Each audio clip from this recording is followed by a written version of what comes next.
গল্পের সুর চ্যানেলে আমি রোমানার উপর এখন আপনাদের পড়ে শোনাব গজেন্দ্র কুমার মিত্রের লেখা একটি গল্প, সুখে থাকা।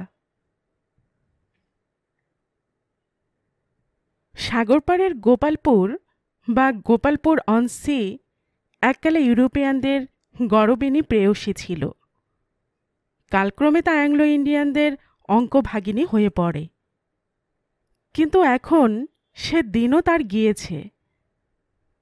ভ্রমণবিলাসী বা ট্যুরিস্ট মহলে সে বিগত যৌবনার মতোই উপেক্ষিতা।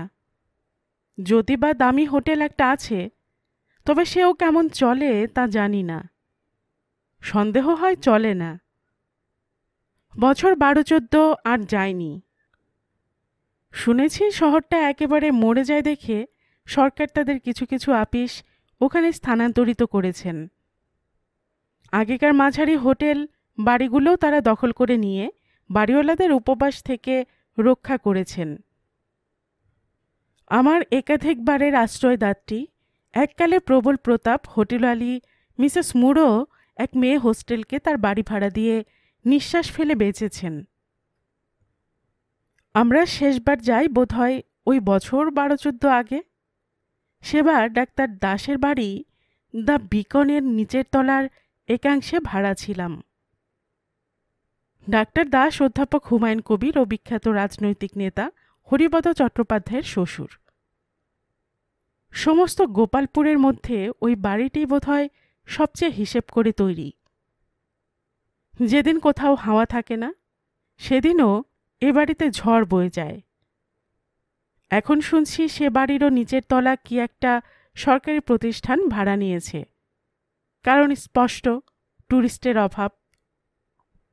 আমাদের পূর্ব পরিচিত হোটেলটি ব্লু হ্যাভেন উঠে গেছে শুনেই আমার এক বন্ধু অফিসের যোগাযোগে এ বাড়িটি ঠিক করেন। কিন্তু তা হোক, পূর্ব আশ্রয়দাত্রীকে ভুলিনি। গিয়ে দেখা করে অভিযোগও জানিয়েছিলাম। তিনি বিচিত্র ভঙ্গিতে কাঁধ ঝাঁকানি দিয়ে বলেছেন, what can be done my Son, only 2 months off season. ভারতের মধ্যে ট্যুরিস্টের রাজা হল গরিব বাঙালি। এরা এখানে বিশেষ আসতে চান না। কেন যে এদের পছন্দ হয় না তাও জানি। এখানে কোনো তীর্থ নেই, সেই কারণেই হরেক রকমের পণ্যদ্রব্যের বাজার বসেনি। বাঙালির চাই রথ দেখার সঙ্গে কলা বেচা নয়, কলা কেনা। সেদিক দিয়ে কাশী, পুরী বা হরিদ্বার আদর্শ।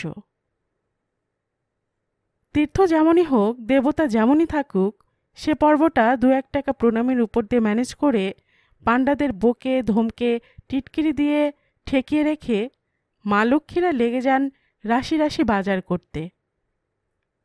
গোপালপুরে এসব কিছু নেই। পাহাড় আছে, সমুদ্র আছে, নয়নাভিরাম ব্যাকওয়াটার আছে, সেই কারণেই মাছও প্রচুর। আর আছে নিবিড় শ্যাম নারিকেল বাদামের বন।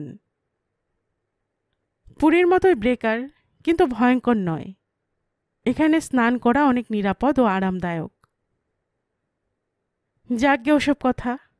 গোপালপুরের প্রচার করতে এ গল্প ফাঁদিনি। আসল যা বলছিলাম তাই বলি। সেবারের গোপালপুর প্রবাসটা বহুদিক দিয়ে আমার কাছে স্মরণীয় হয়ে আছে। যদিও বছরটা ঠিক স্মরণ করতে পারছি না, এটুকু শুধু মনে আছে হরিপদ বাবুর ছেলে, রাষ্ট্রীয় এয়ারফোর্সের যে তরুণ অফিসারটি দেশরক্ষার কাজ করতে করতে শহীদ হয়েছে, সেই বছরই সবে স্কুলের পালা শেষ করবে বলে তৈরি হচ্ছে। সেও তখন ওখানে। সন্ধ্যায় নিচে আসতো আমার কাছে ভূতের গল্প শুনবে বলে, আর শুনতে শুনতে ভয় পেয়ে কাছে ঘেঁষে এসে আমাকে জড়িয়ে ধরত। কিন্তু এসবের সঙ্গেও আসল গল্পের সম্পর্ক নেই। ওখানে সেবার চন্দন রায় আর অভিনেতা কাম চিত্র পরিচালক মৈনাক সেনের সঙ্গে দেখা হওয়াটাই নাটকীয় ব্যাপার একটা। এমন নাটক জীবনে ঘটে 2 বার, ঘটলেও অবিশ্বাস্য মনে হয়। চলচ্চিত্র বা মঞ্চেই শোভা পায়। এদের দুজনকেই আগে থাকতে চিনি। চন্দন তো আমার ছোট ভাইয়ের মতো। তাও না, ভাইপো বলাই উচিত, বয়সের যা ব্যবধান। তবে এত অন্তরঙ্গ বলেই ভাই বলে মনে হয়, বন্ধুও বলা চলে। প্রথম দেখা চন্দনের সঙ্গেই। আমাদের বাড়ির প্রায় সামনাসামনি জর্জ সাহেবের ছোট্ট এক হোটেল ছিল। ঘরের মধ্য থেকে সমুদ্র দেখা যেত না, পাকা বাড়ি হলেও খড়ের চাল। তবু হোটেলটি সিজনে প্রায় সবসময় ভর্তি থাকত। অনুগ্রাহকদের মধ্যে বেশিরভাগই শিক্ষক শিক্ষিকা, তার মধ্যেও ব্রাহ্ম বা ক্রিশ্চিয়ানি অধিকাংশ, যাদের পুঁজি কম অথচ একটু পরিচ্ছন্নভাবে থাকতে চান। জর্জ সাহেব আর তার মেমি হোটেল চালাতেন। বাজার সরকারি থেকে ম্যানেজারি, রান্না থেকে বাথরুম সাফ, সব। মেমি রান্নাবাড়া করতেন, বাঙালি প্রিয় মাছ ঝোল ভাতও শিখে নিয়েছিলেন। একটিমাত্র ভৃত্য, সেও এই এতগুলি বোর্ডারের 5 মাস খেটে ওকে সাহায্য করার বিশেষ সময় পেত না। যতবারই গোপালপুর গেছি দেখেছি জর্জ সাহেব। জর্জ নাম কি পদবী তা জানি না, সবাই জর্জ সাহেবই বলে। একটা খাকি হাফ প্যান্টের ওপর একটা হাতকাটা গেঞ্জি বা কখনো পুরোপুরি খালি গায়েই এটা ওটা খুটখাট কাজ করে বেড়াচ্ছেন। শুনেছি খুবই ভদ্র এবং শান্ত স্বভাবের ভদ্রলোক। আর দেখেছি বাজারে গিয়ে সর্বশ্রেষ্ঠ আনাজ ও সবচেয়ে ভালো ফল কিনতে। মুদির দোকানেও তাই, বেশি দাম দিয়ে ভালো চাল, ভালো ডাল, ভালো মাখন, মারমালেট ছাড়া কিনতেন না। অথচ রেটও অন্যান্য মাঝারি হোটেলের তুলনায় কমই। আমাকে বলতেনও, আমার তো পেনশন আছেই, তাতে কুলোয় না বলে এটা করা। কোনো মতে দুজনের খাওয়া থাকার খরচটা চলে গেলেই আমি খুশি, বেশি লাভে আমার দরকার নেই। তবু যে আমরা কখনো ওর হোটেলে যাইনি তার কারণ ঘর থেকে সমুদ্র দেখা যায় না। সংকীর্ণ বাগানের এক প্রান্তে এসে দাঁড়ালে তবেই ফেনুর্মি চঞ্চলা সমুদ্র চোখে পড়ত। কখনো মেঘবর্ণা, কখনো রৌদ্র করজ্জ্বল গাঢ় নীলবর্ণা, কখনো বা শুক্লপক্ষের সহস্র চন্দ্র প্রতিবিম্বিতা। এই জর্জ সাহেবের হোটেলের সামনেই সেদিন চন্দনের সঙ্গে দেখা হয়ে গেল। আগের দিনই পৌঁছেছি। সেদিনটা গোছগাছ করে থিতিয়ে বসতে এইখান দিয়ে যাতায়াত করতে হয়েছে বারবার। তবু যে কোনো কারণে হোক দেখা হয়নি। অবশ্য এখানে দেখা হওয়ার প্রধান জায়গাটা সমুদ্র তীর। সেদিন তো আর সমুদ্রের ধারে যাওয়া সম্ভব হয়নি। পরের দিন একটু নর্মাল হয়ে নিয়ে যাচ্ছিলাম জর্জ সাহেবকেই গুড মর্নিং জানাতে। দেখে ওদের ফটকের সামনেই দাঁড়িয়ে আছে চন্দন। না, সমুদ্র নয়, সামনের বাদাম গাছটার দিকে তাকিয়ে। চন্দন বলতে গেলে আমাদের পাড়ার ছেলে। জায়গাটা এখন কলকাতার অন্তর্ভুক্ত হয়েছে, নইলে স্বগ্রামবাসীও বলা চলত। আরে চন্দন, তুমি এখানে কবে এলে? কেমন যেন অন্যমনস্ক হয়ে দাঁড়িয়েছিল চন্দন, দুই চোখে রাজ্যের ঔদাসীন্য ও ক্লান্তি নিয়ে। এখন মনে হলো মনটা বহুদূর থেকে কুড়িয়ে গুটিয়ে চোখ টেনে এনে আমাকে দেখল ও চিনতে পারল। চোখে মুখে সবিস্ময় প্রসন্নতা ফুটল একটু। মাস্টার মশাই, আপনি? ওহ, বাঁচলুম বলে তাড়াতাড়ি এগিয়ে এসে প্রণাম করল। এই মাস্টারমশাই সম্বোধনের একটু ইতিহাস আছে। পাড়া সম্পর্কে আমার স্ত্রীকে ও মাসিমাই বলে, কিন্তু আমার সঙ্গে অন্য একটা সম্পর্কও ছিল। ছোটবেলায় মাস 8-9 ওকে পড়িয়েছিলুম। তখন অতটা বলতো না, কিন্তু এখন আমাকে মাস্টারমশাই বলে শুধু। যদিও ওর আসল শিক্ষক বা গুরু হলেন মানে এখন বেঁচে আছেন কিনা জানি না, কিছুদিন আগেও ছিলেন। ওর অঙ্কের মাস্টার মশাই বঙ্কুবাবু। বঙ্কুবাবুকে ও গুরু কেন, বোধহয় ইষ্টের মতোই ভক্তি করত আর ভালোবাসত। তার কথায় প্রাণ দিতে পারত। যদিও শুনেছি বঙ্কুবাবু কখনো ওর সে শ্রদ্ধার উপর কোনো দাবি করেননি, জোর করে নিজের মত চাপাতে চাননি, কখনো কোনো কাজে বাধাও দেননি। আমি ঠিক আলিঙ্গন না করলেও ওর দুই কাঁধে হাত রেখে বললুম, তুমি কি একা এসেছ? না আর কেউ আছেন? মা বাবা এসেছেন নাকি? উঠেছ কোথায়? এখানেই উঠেছি, এই জজ সাহেবের হোটেলে। এর কথা আমাকে এক অফিস বস বলে দিয়েছেন। না, মা বাবাকে আনিনি। ভাড়া পেতুম ওদেরও, কিন্তু ওরাই আসতে চাইলেন না। মা আমার ভাই বোনদের ছেড়ে আসতে চায় না। বাবার অনিচ্ছা অন্য কারণে, সে তো আপনি জানেনও। আমার কাছে কোনো মতেই অবলাইজড থাকতে চান না। তারপর একটু ম্লান হেসে বলল, ওদের আনলে কি আর এখানে ওঠা যেত? মা কীরকম গোড়া জানেনি তো, তাদের আনলে পুরী যেতে হতো। তারপরেই আমার কথাটা মনে পড়ল বোধ হয়। আপনি উঠেছেন কোথায়? ও, ডাক্তার দাসের বাড়ি? শুনেছি দ্য বেস্ট হাউস। মাসিমারা এসেছেন বুঝি? হ্যাঁ, সবাই, ছেলে মেয়েদের নিয়ে এসেছি। চলো না, ওখানে চাটা খাবে। আপনি যে কি কাজে যাচ্ছিলেন? না না, কাজে নয়, জাস্ট জজ সাহেবকে গুড মর্নিং জানাতে। সে পরে হলেও চলবে। না মাস্টারমশাই, আজ এখন থাক। এখানে কিছু বলা নেই, ব্রেকফাস্টের সময় হয়ে গেছে। এরা খুব দুঃখিত হন বোর্ডাররা কেউ না খেলে। তাছাড়া আপনার সঙ্গে অনেক কথা আছে, সে একটু নিরিবিলি না বসলে চলবে না। বরং আপনি যদি একটু বেড়াতে বেড়াতে একসময় আসতেন তো বড় ভালো হতো। এলে কিন্তু সময় হাতে রেখে আসবেন। ঠিক আছে, একটু পরে আসবো। বাজার আমার হাতে নেই, খোকাই করবে। আমি শুধু ওদিকটা ঘুরে এসে বাড়িতে চা খাবার খেয়ে তোমার কাছে এসে বসছি। তখন আর অনর্থক জজ সাহেবের সঙ্গে দেখা করার চেষ্টা করলুম না। একটু পরে তো আসতেই হবে। মিসেস মুরের সন্ধানে বাজারের দিকে এগিয়ে গেলুম। বাজারে আসার ওরও আর দরকার নেই।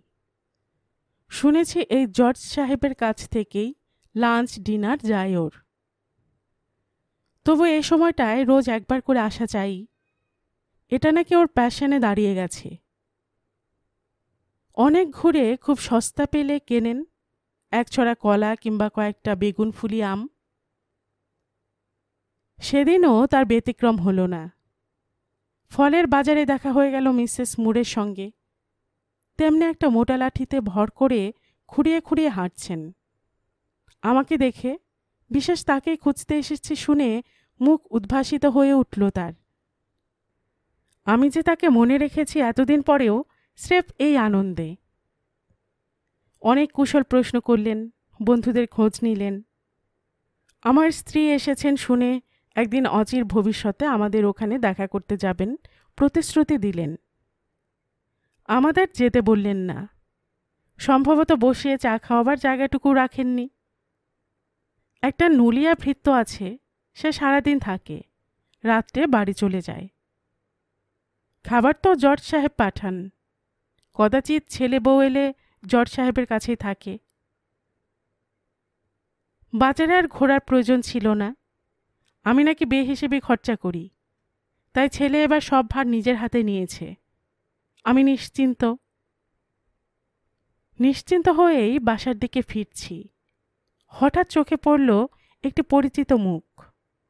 পরিচিত, তবু মনে করতে মিনিট দুই সময় লাগল। একদা অত উজ্জ্বল মুখ এত মলিন দেখব ভাবিনি বলেই দেরি লাগল। মৈনাক সেন।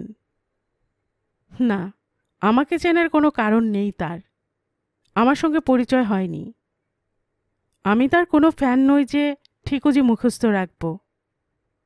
আমি ভিন্ন জাতের মানুষ, যদিও লেখি টেখি একটু আধটু, কিন্তু সে লেখা তাদের চোখে পড়বে তা আশা করি না। ফিল্মের জন্যে লিখিও না। ছাঁচে ফেলা লেখা আমার তেমন আসেও না। যাদের আসে তাদের যে সমূহ ক্ষতি হয়েছে লেখক হিসেবে তাও দেখেছি। সুতরাং ও চেষ্টাও করি না। যারা ফরমাসে লেখা লিখে দু পয়সা করে খাচ্ছে তাদের ঈর্ষাও করি না। মোটা টাকা বাঙালি লেখক পায় না, মানে কলকাতায় পায় না। ঈর্ষা করব কেন? শুধু নহি উৎসুক। তবে মৈনাক সেনকে কে না দেখেছে বা না চেনে? কিছুদিন আগে পর্যন্ত টক অব দ্য টাউন ছিলেন। বিখ্যাত অভিনেতা, বিখ্যাত মদ্যপ, বিখ্যাত প্রেমিক। লম্পট শব্দটা ঠিক ওর বেলায় প্রযোজ্য নয়। আর কুখ্যাত চলচ্চিত্র পরিচালক। কুখ্যাত বলছে ইচ্ছে করেই, কারণ এই শেষেরটাই কাল হলো লোকটির। অভিনেতা হিসেবে এককালে যে বিপুল খ্যাতি হয়েছিল তা কমতে দেরি লাগত। যেটুকু অবশিষ্ট থাকত তাতে আরও বেশ কিছুদিন মদ্যপানটা চলবার কথা। কিন্তু ওর হঠাৎ মনে হলো পরিচালক প্রযোজকরা ওর প্রতি অবিচার করছে। নিজেই গেলেন ছবি পরিচালনা করতে। তার চেয়েও যেটা মূঢ়তার কাজ, নিজেকে হিরো করে গল্প লেখালেন। ফরমাসি গল্প, নতুন প্রণয়িনীকে হিরোইন দিয়ে। সে ছবিতে যথাসর্বস্ব ডুবল, তাতেও চৈতন্য হলো না। যেখানে যত ঘাঁটি ছিল সব জায়গা থেকে ধার করে আরেকবার বাঘের খেলা দেখাতে গেলেন। এবার অন্য একজন হিরো, তরুণ নায়ক করেছিলেন। মাঝারি রকমের নাম করা, কিন্তু গল্প তৈরি করেছিলেন এক পেশে মধ্যবয়সী এক ভদ্রলোককে কেন্দ্র করে।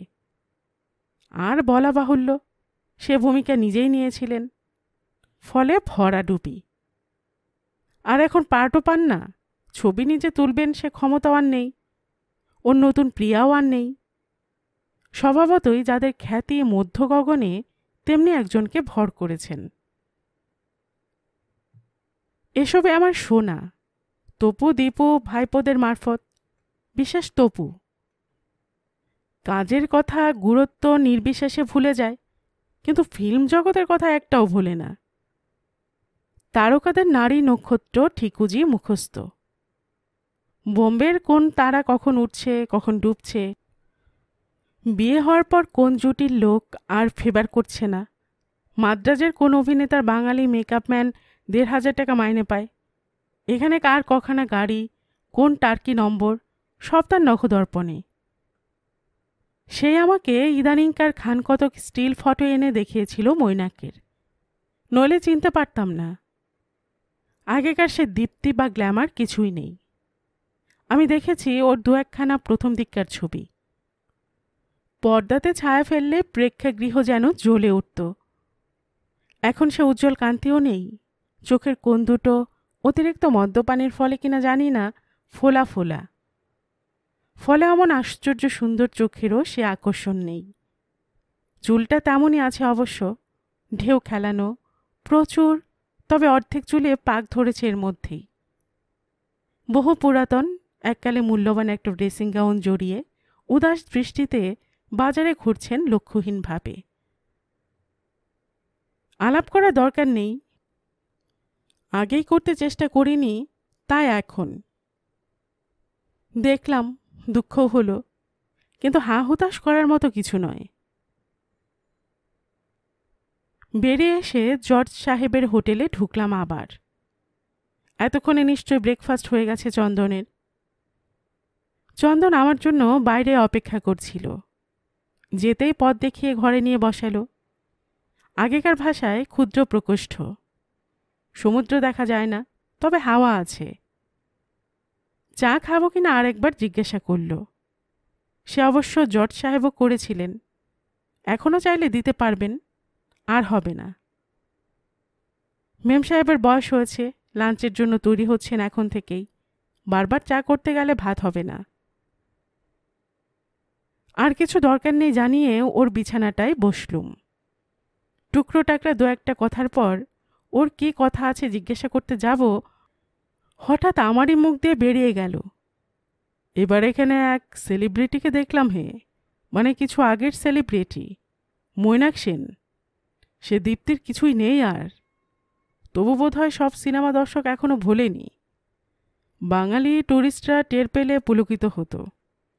ভদ্রলোককে যেরকম লোনলি আর মুষড়ে পড়া দেখলুম, ২-৪ জন ভক্ত গেলেও চাঙা হয়ে উঠতেন। মৈনাক মানে অ্যাক্টর মৈনাক সেন? হ্যাঁ হ্যাঁ, অ্যাক্টর, ডিরেক্টর, প্রডিউসার কি নন? মৈনাক সেন এখানে? দেখতে দেখতে মুখ চোখের এমন পরিবর্তন ঘটল চন্দনের, ওই কটা ৮টা অক্ষর উচ্চারণ করার যে সময়টুকু, বোধহয় ২-৩ সেকেন্ডের বেশি হবে না, তার মধ্যেই ওর মুখের চিরন্তন একটা কবি কবি আর বিনম্র মিষ্টি ভাবের জন্যই ও এত প্রিয় সকলের কাছে। সেই মুখ এমন কঠিন, দৃষ্টি এত কঠোর ও হিংস্র হয়ে উঠল যে আমি রীতিমতো ঘাবড়ে গেলুম। কি হলো? স্ট্রোক? ফিট?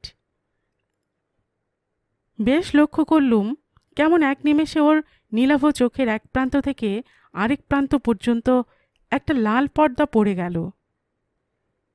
রগের শিরাগুলো দড়ির মতো ফুলে উঠল। এ যেন এক নতুন চন্দন। কোথায় দেখলেন? কখন? উত্তর দিতে দেরি লাগলো বই কি। ঠিক ভাবান্তরের জন্য প্রস্তুত ছিলাম না তো। খতিয়ে খতিয়ে যেন কতকটা অপ্রস্তুতভাবে উত্তর দিলুম, এই তো বাজারেই ঘুরছেন, এক্ষুনি দেখে এলুম। কেন বলো তো? চিনতে নাকি? টাকা করে ধার দাওনি তো কখনো? এসব কথার উত্তর দিল না, আর কোনো কথাই বলল না। শেষের কথাগুলো কানে গেল বলেও মনে হলো না। ছিলে ছেঁড়া ধনুকের মতো লাফিয়ে পাগলের মতো ছুটে বেরিয়ে গেল ঘর থেকে। আমি যে বেকুবের মতো একা বসে রইলুম সে কথা মনে রইল না তার। চন্দন। ছি ছি, সকালে অমনভাবে কাণ্ডাকাণ্ড জ্ঞান হারানোটা একেবারে উচিত হয়নি। মাস্টারমশাইকে ওইভাবে বসে রেখে একটা কথাও বলে গেলাম না। কি অসহায় আর অপ্রস্তুত বোধ করলেন উনি। শুনলাম মিনিট পাঁচেক বসে থেকে আস্তে আস্তে বেরিয়ে চলে গেছেন।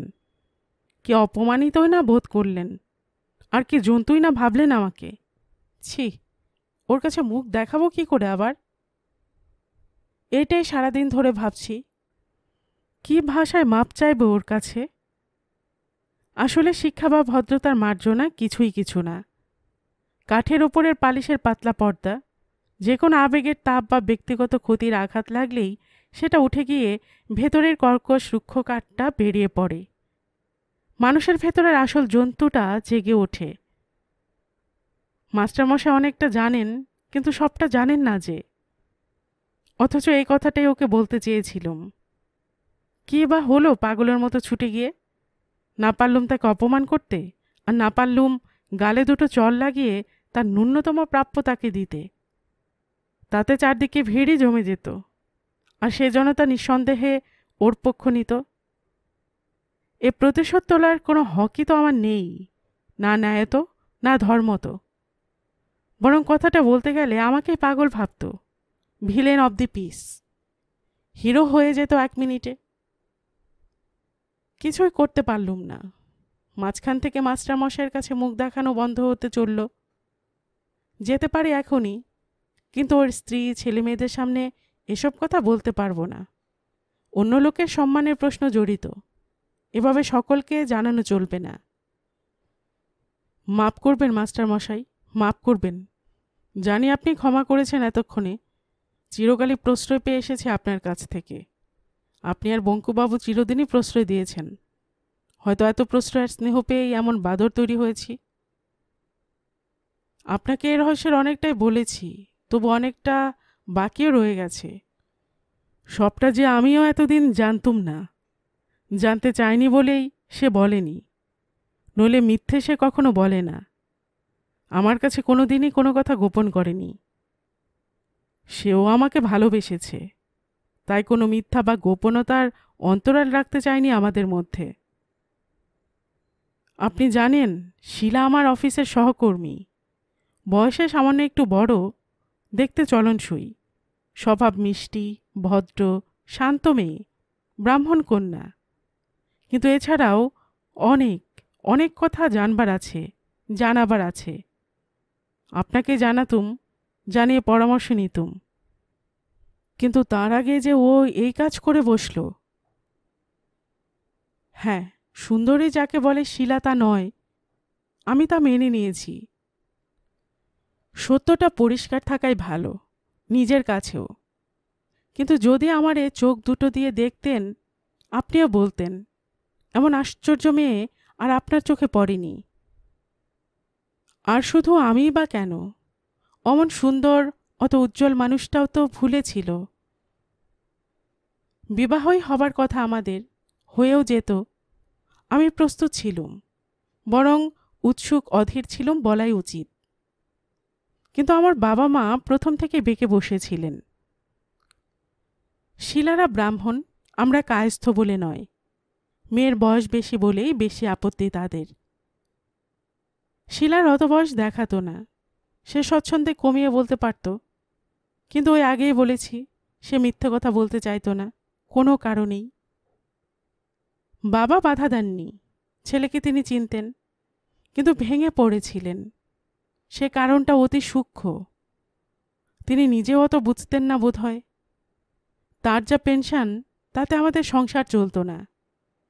ছোট ভাই বোন তখন স্কুলে পড়ে, যদি তারা আমাদের ত্যাগ করেন আমার আয়টাও সেই সঙ্গে যাবে। অথচ সে আশঙ্কাটা প্রকাশ করতেও তার আত্মসম্মানে বাধ্য, তাতেই আরও এত মানসিক যন্ত্রণা তার। এ আশঙ্কাটাই অবশ্য অমূলক, সে হিসাব আমরা করে ফেলেছিলাম। আমরা যদি একত্র থাকতে না পারি, অন্তত 250 টাকা মার হাতে দেওয়া দরকার হবে। সেটা দিতে পারবো নিজেরা বাসা খরচ চালিয়েও। দুজনের মাইনে জড়িয়ে তখনই আমাদের 1000 টাকার বেশি আয় ছিল। আমার বাবাকে 250 আর শিলার বাবাকে 200 দিলেও বাকি যা থাকতো তাতে কষ্ট করে চালাতে পারতুম, না হয় টিউশনি নিতুম একটা। কিন্তু বাধা শিলারও কিছু ছিল। ওর মার শরীর খারাপ, নার্ভাস ব্রেকডাউন গোছের একটা কি অসুখ। হঠাৎ দেখলে মাথা খারাপ বলে মনে হতো। ওদের বাড়িতে মেয়ে বলতে ওর একটা ছোট বোন, তার তখন মোটে 10 বছর বয়স। সংসার কে দেখে? ঝি ছিল রান্নার, কিন্তু ভাড়া করা লোকের দ্বারা তো আর গৃহিণীত্ব চলে না। তাই শিলার ইচ্ছে ছিল যে আমার বাবা মা যদি ওকে স্বীকার করতে বা ঘরে নিতে না চান, তাহলে আলাদা বাসা না করে আমি ওদের বাড়ি গিয়ে থাকি, অন্তত ওদের খুব কাছে কোথাও। তাতে আমার আপত্তি ছিল, বাবা মাকে ছেড়ে গেলেই তাদের যথেষ্ট আঘাত দেওয়া হবে। তার উপর যদি ঘর জামাই হয়ে থাকি, সে আঘাত হবে মর্মান্তিক। আঘাতের সঙ্গে অপমান যোগ করা, অ্যাডিং ইনসাল্ট টু ইনজুরি। তাছাড়াও ওই মহিলার মানে শিলার মার সঙ্গে প্রতিদিন সকাল সন্ধ্যা কাটানো আমার পক্ষে অসম্ভব। আমিও পাগল হয়ে যাব হয়তো শেষ পর্যন্ত। এই যৌথ কারণেই ইতস্তত করছিলাম আমরা দুজনেই। এর মধ্যেই এই কাণ্ডটা ঘটল। আমারই দুর্মতি।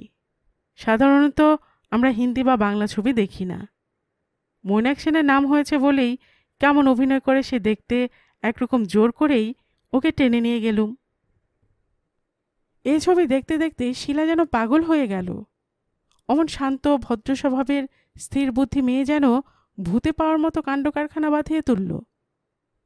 মৈনাক তার কাছে ভগবান হয়ে উঠল। সেকালে অনেক ভক্ত নাকি চাইতো জগন্নাথের রথ তাদের বুকের উপর দিয়ে চলে যাক, ভগবানের রথের নিচে ভেঙে গুড়িয়ে গেলেও তাদের সুখ। শিলারও সে মনোভাব কতকটা। মৈনাক যদি ওকে লাথি মারে, সেও একটা স্পর্শ বুঝবে, তাতেও সুখ। তার জন্য আত্মনাশ করাই ওর জীবনের যেন চরম সার্থকতা। জানি না একেই স্যাডিস্ট মেন্টালিটি বলে কিনা।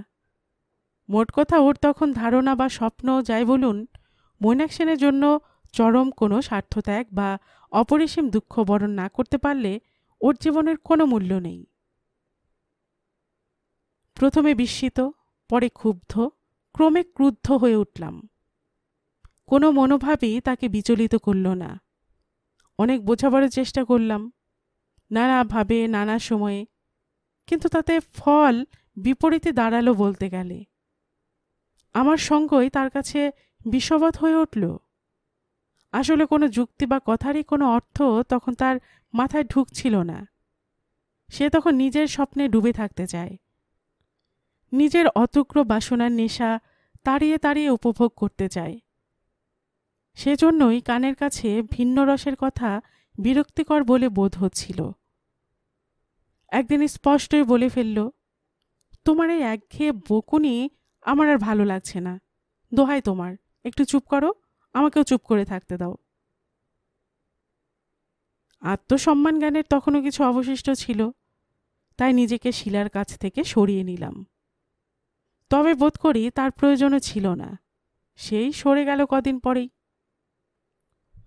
অত রূপবান খ্যাতিমান পুরুষ মৈনাক যেন সাধারণ মেয়ে শিলার মধ্যে কি দেখেছিল কে জানে।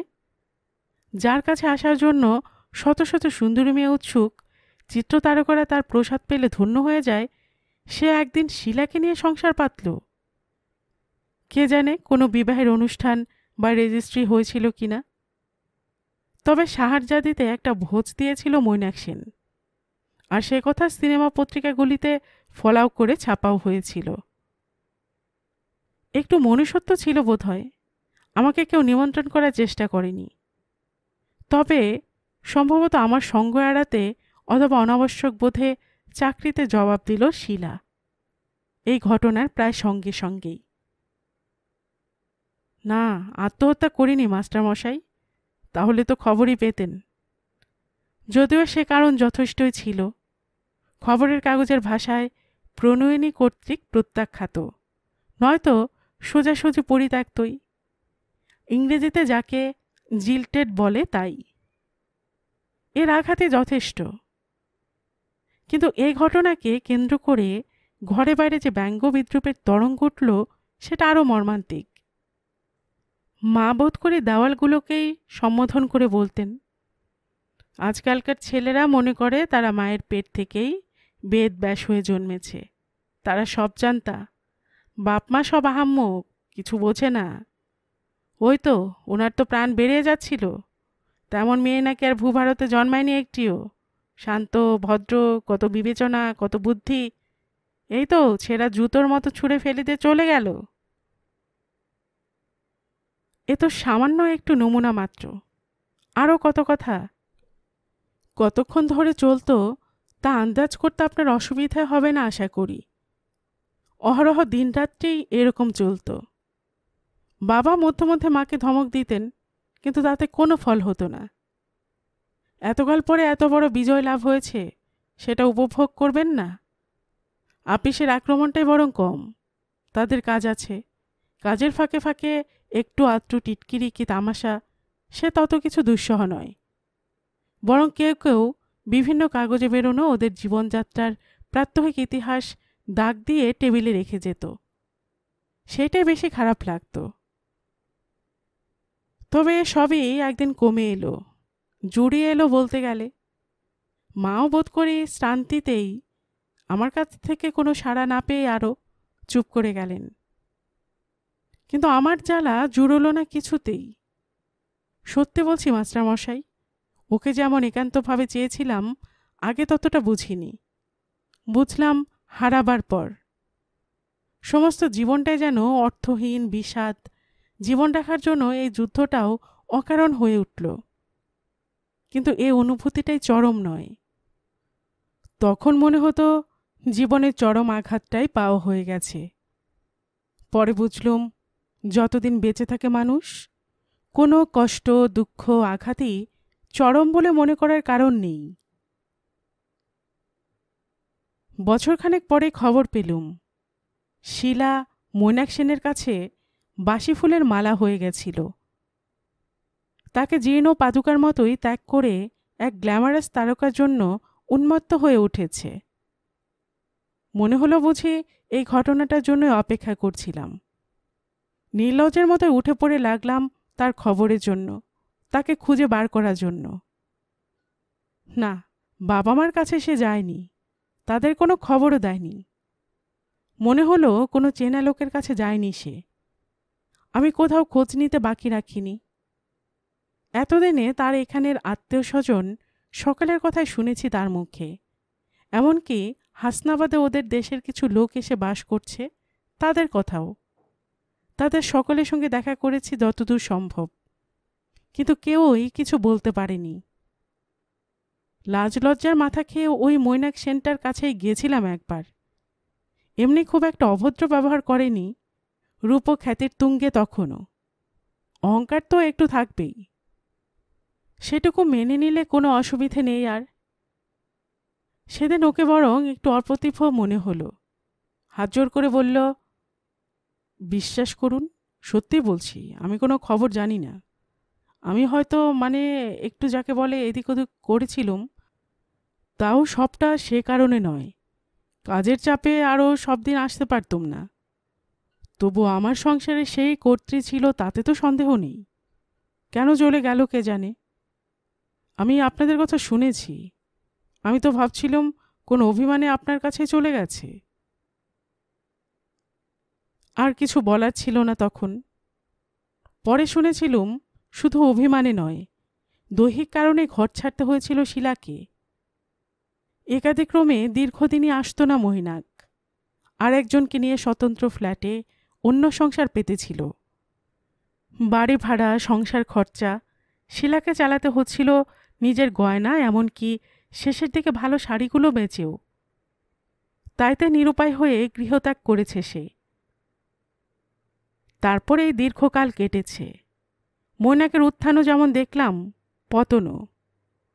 অতি অল্প সময়, মাত্র কবছরের মধ্যেই উচ্চতম চূড়ায় উঠল, আবার অতল গভীর খাতে গড়িয়ে পড়ল। তা হোক, তাতে কিছু যায় আসে না আমার। শিলার কথাটাই আসল। এই দীর্ঘকালেও আর কোনো খবরই পেলাম না তার। মনে হয় সে মনের ঘেন্নায়ও বটে, নিরুপায় দিশেহারা হয়েও বটে, আত্মহত্যাই করেছে। এই সম্ভাবনার কথাটা যখন ভাবি, তখনই মনে হয় ওই লোকটাই এর জন্য দায়ী। অমন একটা প্রাণ অকারণে অকালে নষ্ট হয়ে গেল ওই অপদার্থ, নির্বোধ, বৃথা অহংকারী লোকটার তুচ্ছ খেয়ালের খেসারত দিতে। এই কথাটা ভাবলে আর জ্ঞান থাকে না। সব যেন চোখের সামনে লাল দেখি। স্পেনের সেই বুল ফাইটের ষাঁড়ের মতো। কোনো কাণ্ড, কোনো হিসেবই থাকে না। সেই জন্যই আপনার সঙ্গে অমন অভদ্রতাটা করতে পারলুম মাস্টারমশাই। লেখক: তুমি যে কেন সেদিন অমন পাগলের মতো কাণ্ডকারখানা করলে চন্দন, তা কতকটা বুঝতে পারি বই কি। তোমার মনের অবস্থা তো জানি, সেজন্য আজ তোমাকে উদ্দেশ্য করে লিখতে বসেছি। আমি জানি, তবে আমি যে জানি সেটা তুমি জানো না। শিলা মৈনাকের কাছে যাওয়ার পর তুমি যে নিদারুণ আঘাত পেয়েছিলে, সেটা আমার চোখ এড়ায়নি। তুমি বুঝতে পারতে না, ভাবতে যে কেউ তোমার মনোভাব বুঝবে না। তুমি সহজ আছো, কিন্তু তোমার মুখের চেহারা তোমার হুকুম মানেনি। বেদনার ছায়া তোমার ক্লান্ত চাহনিতে, অপরিসীম অবসাদে ও ললাটের অসংখ্য নবাঙ্কিত রেখায় ফুটে উঠেছিল। তোমাকে চিরদিনই স্নেহ করি। তোমার জন্যই আরও খবর রেখেছিলাম। অবশ্য একটা সুবিধাও জুটে গেছিল খবর রাখার। দৈবই সহায় বলতে হবে, তপুদীপুরা তো আছেই। মাসিক আনন্দ কল্লোলের চিত্র সমালোচক স্টুডিওতে পড়ে থাকা নরেশ গুপ্ত আমার প্রতিবেশী হয়ে এলো সেই সময়টায়। পরিচয় ছিলই, সেটা ঝালিয়ে নিল নরেশ। মধ্যে মধ্যে কোনো একটা ছুটির দিন সকালে চা খেতে আসতো। তার মুখে খবর পেতাম ও জগতের। আরও শিলার খবরের জন্যই ধৈর্য ধরে শুনতাম। নইলে আমার খুব একটা রুচি ছিল না ওসব খবরে, আজও নেই। আবার আমি যে শুধু ওই খবরটাই জানতে চাই, তাও ওকে জানাতে পারি না। তৎক্ষণাৎ স্ক্যান্ডালের গন্ধ পাবে নরেশ। কাজেই বিভিন্ন সংবাদের ফাঁকে ফাঁকে টুকরো টুকরো করে শিলার দুর্দশার কাহিনী সংগ্রহ করতে হয়েছে। হ্যাঁ, দুর্দশাই। তুমি আজও শুনলে দুঃখ পাবে জানি, কিন্তু উপায় নেই। নেশাতে পেয়ে বসেছিল শিলাকে, প্রবল নেশা। তবে সে নেশা কাটতেও দেরি হয়নি। মৈনাকের কাছে ওটা খেলা, কিন্তু সমাজে স্বীকৃতি দিয়ে গ্রহণ না করলে শিলা ওর অঙ্কশায়িনী হতে রাজি হবে না বলেই আলাদা বাসা করে একটা লোক দেখানো সংসার পাততে হয়েছিল। দুদিনের খেয়াল দুদিনে মিটে গিয়েছিল, আর যাওয়াই তো স্বাভাবিক। অসংখ্য সুন্দরী মেয়ে যার জন্য পাগল, সে একটা সাধারণ মিষ্টি চেহারার মেয়েকে নিয়ে তৃপ্ত থাকবে, এমনটা আশা করাই তো ভুল হয়েছিল শিলার। সে ভুলের কঠোর শাস্তি পেতে হলো। সর্বনাশে মূল্য শোধ হলো তার। তবু দীর্ঘদিন দাঁতে দাঁত চেপে সহ্য করেছিল সেই অনাহার আর অপমান। শেষে আর পারল না। একদিন এক বস্ত্রে বেরিয়ে পড়ল। বস্ত্র বিশেষ আর ছিলও না অবশ্য, গহনা তো নয়ই। শুধু তুমি যে তাকে অনেক দিন আগে এক জন্মদিনে একটা হাতঘড়ি উপহার দিয়েছিলে, সেটা সে সহস্র দুঃখেও বেচেনি। সেইটাই সম্বল করে সেদিন বেরিয়ে এসেছিল। অবশ্য সে না বেরোলে 2-4 দিনের মধ্যেই বাড়িওয়ালা আদালতের পেয়াদা এনে বার করে দিত। ততদিনে 1.5 বছরের ভাড়া বাকি পড়েছিল। বোধহয় মরতেই চেয়েছিল শিলা, ঠিক জানি না, নিশ্চয় করে বলতে পারবো না। হয়তো বেরিয়ে এসে মুহূর্তেকের মায়া হয়েছিল জীবনটার প্রতি। অনেক ভেবে খুঁজে খুঁজে এক বাল্যবন্ধুর বাড়ি এসে উঠেছিল। ভাববার প্রয়োজন ছিল বই কি, এ অবস্থায় কারো সংসারে এসে ওঠা যায় না। লজ্জা তো বটেই, লাঞ্ছনার সম্ভাবনাও কম থাকত না। এ বন্ধুটি অবিবাহিতা, ভালো চাকরি করে, তার আত্মীয়রা থাকে রায়গঞ্জে। এখানে ট্যাংরায় সে একটা সরকারি সিঙ্গেল রুম ফ্ল্যাট নিয়ে থাকে। ওই পাড়ায় দীপুরা থাকে, তাদের মুখে বিস্তৃত খবর পেয়েছি সব। এই বন্ধুটি রচনা নাম বুঝি, সে ওর খবর রাখত। তার কাছে এসেই বাবা মার খবর পেল। বাবা নানা অসুখে শয্যাশায়ী, একটা স্ট্রোকের পর আর উঠতে পারেননি। মা তো বহুদিনই অথর্ব। ছোট ভাই একটা চাকরি পেয়েছে বটে, তবে সে নাগাল্যান্ডে। সেখানের খরচ চালিয়ে মাকে 100 টাকার বেশি পাঠাতে পারে না। সে টাকা আর বাবার পেনশনের টাকায় নুন ভাত যদি বা হয়, চিকিৎসা করানো চলে না। মেয়েদের দায়িত্ব নেই। যিনি সন্তান উৎপাদন করেছেন, সন্তান প্রতিপালন করার দায় তার। তার বদলে তিনি সন্তানদের কাছ থেকে কিছু আশা করতে পারেন, কিন্তু দাবি করতে পারেন না। এসবই জানে শিলা। মৈনাকের কাছে এ ধরনের কথা সে অনেক শুনেছে, কিন্তু তার এতদিনের ধারণা এসব যুক্তি বিচার করতে পারল না। গভীর অনুতাপই বোধ করল, সেই সঙ্গে একটা প্রবল অপরাধ বোধ। বন্ধুর কাছে আশ্রয় পেয়েছিল, কাপড় জামাও, কিন্তু চাকরি কোথাও পেল না। সরকারি চাকরি ছেড়ে চলে এসেছে, সে আর ফিরে পাওয়ার সম্ভাবনা নেই। বয়সে নেই নতুন করে পরীক্ষা দিয়ে চাকরি পাবার।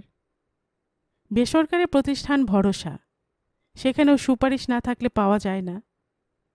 শেষ অবধি এক গুজরাটি ভদ্রলোকের কাছে আশ্রয় পেল, এই শর্তে যে 3 মাসের মধ্যে শর্ট হ্যান্ড শিখে নিতে হবে। তার পেট্রোল পাম্প থেকে কাপড়ের দোকান, অনেক ব্যবসা, কিন্তু তিনি ওকে সেক্রেটারি হিসেবে নিজের কাছে রাখতে চান। এটা প্রকাশ্য শর্ত। অপ্রকাশ্য শর্তটা জানা গেল 5-6 দিনের মধ্যেই। প্রথমটা প্রবল ঘৃণায় বোধ হয়েছিল, কিন্তু তারপর সারা রাত ধরে ভেবে বুঝল এছাড়া গতি নেই। এভাবে দীর্ঘকাল একজনের গলগ্রহ হয়ে থাকা সম্ভব নয়। বহুদিন ঘুরে এইটুকু কাজ পেয়েছে, মাইনে 250 টাকা খাতায় পত্রে। তাতে আশ্চর্য বোধ হয়েছিল প্রথমটায়। অপ্রকাশ্য শর্ত মেনে নিলে তিনি অপ্রকাশ্যে আরও 200 টাকা করে দিতে রাজি আছেন। এ কাজ ছাড়লে আর কোথায় কি কাজ পাবে সে? বুঝল এবং মেনেও নিল, কিন্তু গোলমাল বাঁধল অন্যত্র। বাবা মা ওর উপার্জনের টাকা হাত পেতে নিলেন, তবে ওকার বাড়িতে আত্মীয় স্বজনের মধ্যে স্থান দিতে চাইলেন না। মৈনাক সেনের সঙ্গে বিয়েটা আইন সিদ্ধ নয়, তাছাড়া শিলারই তো অসুবিধে হবে। তাদের কাছে মাথা হেট করে থাকতে হবে, সবাই টিটকিরি দেবে, সেটাই কেউ সইতে পারবে? এইবার বুঝল শিলা, এত বড় কলকাতা শহরে ওর আপন কেউ নেই। একজন ছাড়া অবশ্য, সে তুমি, চন্দন। কিন্তু তোমার কাছে সে আর মুখ দেখাবে কি করে? অনেক ভেবে দেখল সে, কোন এক হোটেল বা এমনি এক ঘর ভাড়া করে থাকতে পারে, তাতে খরচ অনেক বেশি। সেসব চালিয়ে বাবা মাকে কি দেবে? আর এখানে নিত্য চেনা লোকের সঙ্গে দেখা হয়।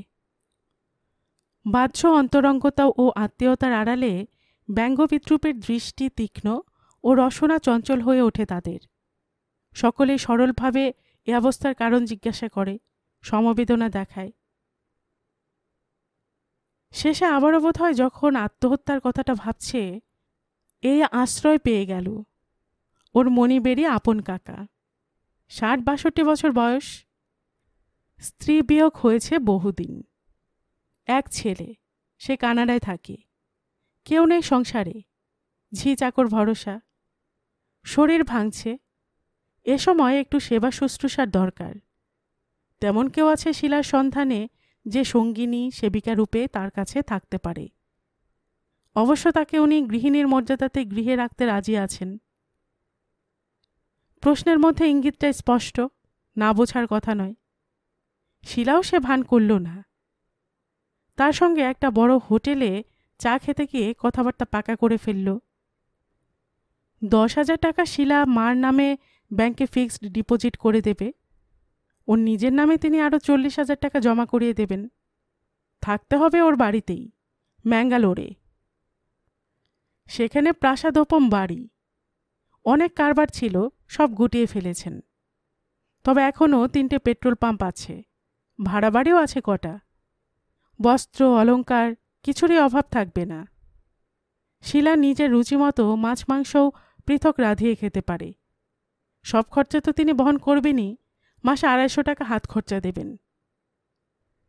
এফডিটা করিয়ে নিল শিলা, তার আকস্মিক মৃত্যু হলে আবার এমনি নিরাশ্রয় হয়ে না পড়ে এই কারণে। নইলে জাভেরি যে আশ্বাস দিয়েছেন, শিলা যদি তার কাজ ঠিকমতো করে তিনি তাকে একটা বাড়ি এবং ওই পেট্রোল পাম্পগুলোর সত্ত্ব লিখে দেবেন। 2 বছর দেখে সে ব্যবস্থা করবেন। শিলা বেঁচে গেল। এখান থেকে সে পালাতে পারল, সেটাই বড় লাভ। 2-3 দিনের মধ্যেই সে চলে গেল জাভেরিজির সঙ্গে। সেখানে আছে সে, তার আশ্রয়ে, কোনো অসুবিধা নেই। বাবাকে মাসে 200 টাকা করে পাঠায়। সুখে আছে কিনা জানি না, নিশ্চিন্ত হয়েছে সেটা বুঝতে পারি।